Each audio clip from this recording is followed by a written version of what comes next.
নমস্কার সবাইকে। আশা করছি সবাই ভালো আছো, সুস্থ আছো। আমিও ভালো আছি। বর্তমানে চলে আসলাম আবার নতুন ভিডিও নিয়ে, নতুন কিছু শেয়ার করার জন্য তোমাদের মাঝে। আমি গৌরাঙ্গ রায়। আমি একজন কিডনি ট্রান্সপ্লান্ট পেশেন্ট। আমার ট্রান্সপ্লান্টের 7 মাস পার হয়ে গেছে। তো 2.5 বছর ডায়ালিসিস করেছি, তারপর আমার ট্রান্সপ্লান্ট হয়েছে। তো এবার রিপোর্ট করতে গিয়ে আমার রিপোর্টটা ক্রিয়েটিনিনটা অনেকটা হাই হয়ে গেছে। তো সেটাই তোমাদের সাথে আজকে শেয়ার করবো যে ডাক্তারবাবু রিপোর্ট দেখে কী বললো, কারণ ক্রিয়েটিনিন বাড়ার কারণ কি, এসব নিয়ে তোমাদের সাথে আমি আজকে শেয়ার করবো যে ডাক্তারবাবু কী বললো, আমাকে কী সাজেস্ট করলো সেটাই। তো দেখতে থাকো পুরো ভিডিওটা লাস্ট পর্যন্ত। আর কারো কিছু যদি প্রশ্ন থাকে বা কারো কিছু বলার থাকে অবশ্যই কমেন্ট করতে পারো, বা আমার ফেসবুক পেজে জয়েন হয়ে যেতে পারো, বা টেলিগ্রাম গ্রুপে জয়েন হতে পারো অবশ্যই আমার সাথে কথা বলার জন্য। সেটাই। আর অবশ্যই তুমি কমেন্ট করতে পারো, আমি রিপ্লাই দিই, সবারই রিপ্লাই দেই। সেটাই। কারো কোনো যদি হেল্প প্রয়োজন হয়, কারণ আমি চাই যতটা সম্ভব আমি সবার হেল্প করার জন্য, আমার দ্বারা যদি যতটা হেল্প হয়। কারণ আমি একজন কিডনি পেশেন্ট, আমি জানি তো কতটা প্রবলেম ফেস করতে হয় নতুন অবস্থায়, কারণ সেটা আমি করেছি। তার জন্য আমার ভিডিও বানানো, যে নতুন যারা আছে তাদের একটু হেল্প হয়। সেটাই। তাদের জন্য বলবো চ্যানেলটাকে একটু সাবস্ক্রাইব করে দেবে। ওকে, যেটা মেন টপিক সেখানে আসি, যে ক্রিয়েটিনিন বাড়ার কারণ কি, ডাক্তারবাবু কী বললো। দেখো, কারণ আমার ক্রিয়েটিনিন তো হঠাৎ করে অনেকটাই বেড়েছে। কারণ দেখতে পেয়েছো তোমরা যে আমি রিপোর্ট দেখিয়েছি, আগে 1.04 ছিল গত মাসের আগের মাসে যে 1.04, তারপরের মাসে আমি তোমাকে রিপোর্ট করতে গিয়ে দেখি 1.36, অনেকটাই বেড়ে গেছে। গত মাসে 1.04 থেকে 1.36 হয়ে গেছে। তো ডাক্তারবাবুকে দেখিতে গিয়েছিলাম কলকাতাতে, বাবা গিয়েছিল, আমি তো যাইনি। তো বলেছিলাম, তো তখন হয়তো মেডিসিন ডোজটাও বেশি চলছিল একটু, তার জন্য হট করে বেড়ে গেছিলো হয়তো। তো সেটাই। আর তোমার গিয়ে ওখান থেকে তারপর 10 দিন পরে তার 10 দিন পরে আমি রিপোর্ট করলাম, সেখান থেকে 1.33 হলো, 1.36 থেকে 1.33 কমেছিল একটু। সেটা তোমাদের সাথে আপডেট দিয়েছি। তো কমলে পরে একটু ভালো লাগে, আর ক্রিয়েটিনিন বাড়লে পরে তো বুঝতে পারো খারাপ লাগে। আর এবার তো অনেকটাই বেড়ে গেছে, এবার 1.33 থেকে 1.45 হয়েছে কয়েকদিন পরে। 1.33 ছিল তখন 11 তারিখে রিপোর্ট, না 21 তারিখে, 22 তারিখে সামথিং রিপোর্ট করেছিলাম, 21 তারিখে 22 তারিখ। আর 1.45 হয়েছে তখন রিপোর্ট করেছি আমি কয় তারিখে, 12 তারিখে হবে। হ্যাঁ 12 তারিখে, ডাক্তার দেখালাম 14 তারিখে, 12 তারিখে, হ্যাঁ 12 তারিখে 1.45। কারণ ক্রিয়েটিনিন বাড়লে পরে টেনশন স্বাভাবিক সবারই হবে।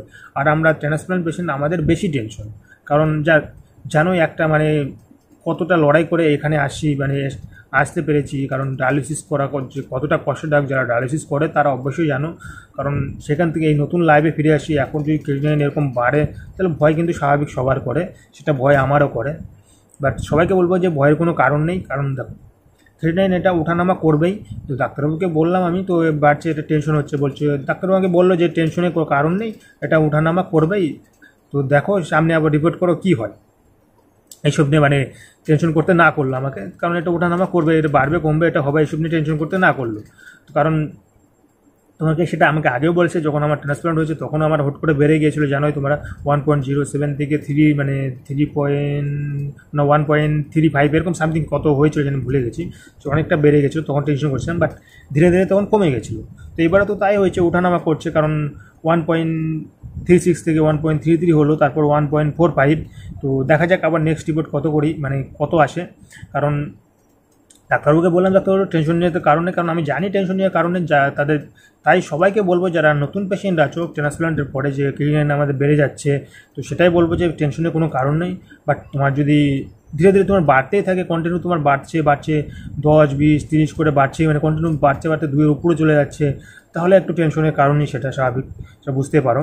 কারণ দেখো, আমরা ট্রান্সপ্লান্ট পেশেন্ট, তো আমার 2-এর নিচে থাকা ওটাকে নর্মালি বলে। কারণ শুনেছি অনেকে 5-6 বছর ট্রান্সপ্লান্ট হয়ে গেছে, তারপরে অনেকে 1.5-এর উপরে আছে, 1.60 এরকম থাকছে। কারণ দেখো, যে 1-এর নিচে আমরা ট্রান্সপ্লান্ট পেশেন্ট, 1-এর নিচে ক্রিয়েটিনিন নর্মাল একভাবে থাকে, সেরকম সবার থাকে না। থাকে, আমি বলছি থাকে না, যে থাকে, কিন্তু সবার থাকে না সেরকমটা। বেশিরভাগ বেশি থাকে, 1-এর উপরেই থাকে বেশিরভাগ ক্রিয়েটিনিন সবার। তো সেটাই বলবো যে টেনশনের কোনো কারণ নেই, ওঠানামা করবেই। তো ডাক্তারবাবুকে বললাম, তো ডাক্তারবাবু বললো, কারণ এই বুধবারে 14 তারিখে আসলে, আবার সামনের মাসে 1 তারিখে আসার কথা। তো 1 তারিখে আসবে, যে বললাম যাবো কি না 1 তারিখে আবার দেখাতে। বললো যে আবার রিপোর্ট করতে, যদি আবার রিপোর্ট যদি ক্রিয়েটিনিন বাড়ে তাহলে আমাকে যেতে বললো। আর যদি কমে যায় নর্মাল, যদি আবার কমে তাহলে আর যেতে হবে না নর্মাল থাকলে। তো সেটাই আমাকে বললো। তো দেখি আবার রিপোর্ট করবো, বাট তার মাঝখানে আমি এক সপ্তাহ যাক, এক সপ্তাহ পরে একটা ক্রিয়েটিনিনটা শুধু রিপোর্ট করবো এক সপ্তাহ পরে, দেখি কী হয়। তারপরে 15 দিন পরে আবার সব তার 7 দিন পরে আবার সম্পূর্ণ রিপোর্ট করে আবার ডাক্তারবাবুকে দেখাতে যাবো। যদি বাড়ে আশা করি কমে যাবে, কমে যেন যায় সেটাই। কারণ দেখো ওঠানামা তো করাই, সেটাই স্বাভাবিক। তো সেটাই সবাইকে বলার যে টেনশনের কোনো কারণ নেই, এইসব নিয়ে ক্রিয়েটিনিন ওঠানামা করবেই, এইটুকুই। ডাক্তারবাবু সেটাই বলে, তোমার ডাক্তারবাবুকে শুনবে সেটাই বলবে। তো সেটাই তোমাদের সবাইকে বলার ছিল যে ক্রিয়েটিনিন নিয়ে টেনশন এতটা টেনশন হয়েই যায় জানি, তারপরেও টেনশনের কারণ নেই। বাট অনেকে আগের ভিডিওতে আমাকে কমেন্ট করেছো যে জল বেশি খেতে কিংবা খাবার দাবার ঠিক মতো খেতে, সেই সব বলছো। অ্যাকচুয়ালি দেখো, আমি খাবার দাবার তো আমি নর্মালি খাবার খাই, তোমরা দেখতে পেয়েছো। আমি বাড়িতে যেটা খাই, আমি গ্রামের বাড়ি, আমার গ্রামে দেখতেই পাচ্ছ গরিব ঘরে, তো ওরকম তার মধ্যে অতটা ভালো মন্দ সেরকম ওরকম খাওয়ার কিছু নেই। আর তেল মশলা তো খুবই কমই খাই, সেটা আগের থেকেই খেতাম। আমি যখন আমি ডায়ালিসিস করতাম তখন থেকেই আমি তেল মশলা অনেকটাই কম খাই। এখন তার থেকে একটু বেশিই কম খাওয়া হয়, কারণ লবণ টবণ খুবই কমই খাই। দেখতে পেয়েছো আমার সবজি একদম ওরকম থাকে না, আমার জন্য এক্সট্রাই রান্না করে আমার অভ্যাস হয়ে গেছে, আমার কোনো প্রবলেম হয় না।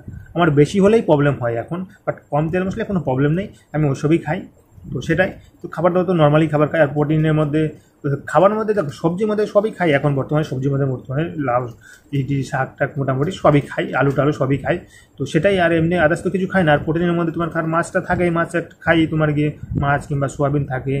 আর তোমার গিয়ে ন্যাচারাল ডিম, দুটো করে ডিম তো রোজ দিন থাকে, ওটা তোমার কুসুম ছাড়া। আর যেটা এক্সট্রা খাওয়ার মধ্যে দুধটা খাই, গরুর দুধটা খাই।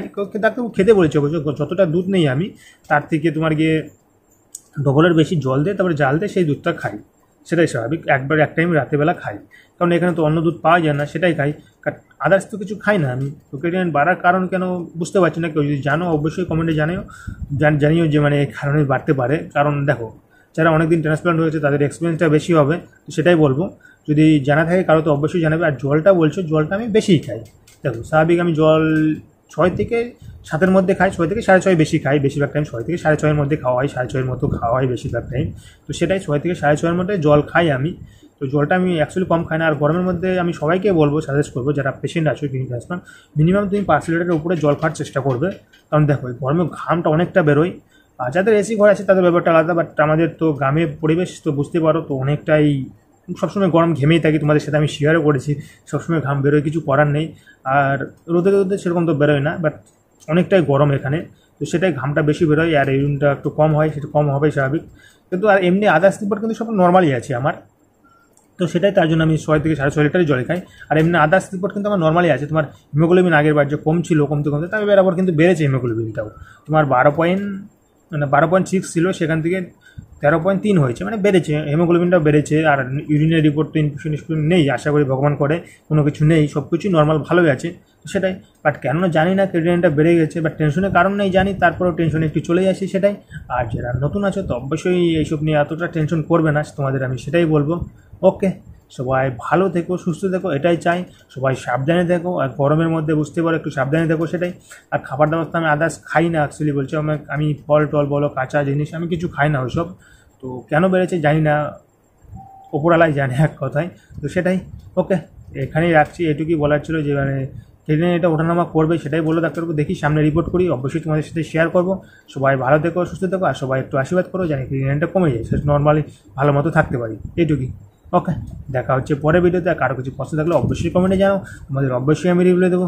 ওকে, দেখা হচ্ছে পরের ভিডিওতে।